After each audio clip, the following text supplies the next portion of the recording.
right now, right here. This is, it's taking action and executing.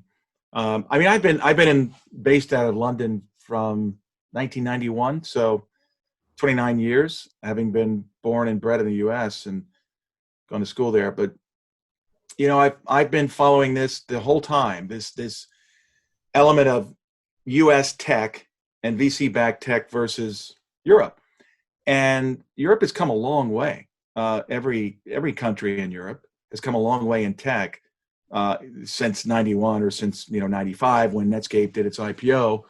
But it's come a long way in an absolute sense, not a relative sense. And I think that's what you're addressing, Alessandro, is relatively speaking, US has just gone from strength to strength, and so has China. And I think to answer that is it's a time, it's an opportunity to shine. So if you are a native European, Italian, and you've gone to get trained in the US, and that's huge, by the way. It's just to get inside the head of how that American tech or VC or financial system operates. That's a huge advantage, because I can tell you, most of the executives that I meet in the UK and Europe that haven't experienced that, you're not in the same wavelength, but you are now. So if you're again Europe native, you've been trained in the US or had schooling there, you've got the ability to be in the same wavelength, and you can bring back that knowledge, mindset, and take action, and never give up on sharing the belief and sharing what you believe in, and having energy in doing that. And look, you're going to get naysayers and people saying they don't like it, or they don't get it, or they want to go back to the old ways. Just like in a traditional company, you get the middle management that very often just pushes anything new out because it doesn't want risk, or doesn't want to have something new to deal with.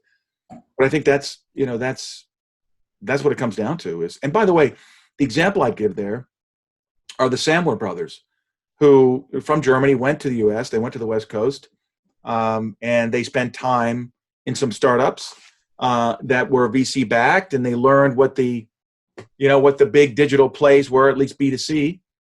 This was going back in the early 2000s, early 2000s, I think it was, late 90s, early 2000s. They came back to Germany, London, and they ended up setting up the exact same business model that they saw in the West Coast or in the US in Germany.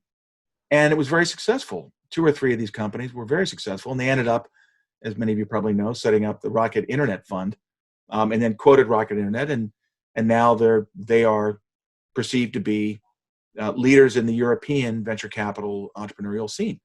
And if they did it, why can't you do it? Would be my answer. I mean, that was smart. So if, for any entrepreneurs in Nova who have had that US taste, touch, feel, human experience, they're on the same wavelength, and they see anything that's working in the US that could work, for example, in Italy or in Spain or any other country, that's the opportunity, because human beings are human beings. If you deliver a solution that people love, it doesn't have to matter that much where you are geographically, as long as there are humans there that love it and they want it. That would be my suggestion.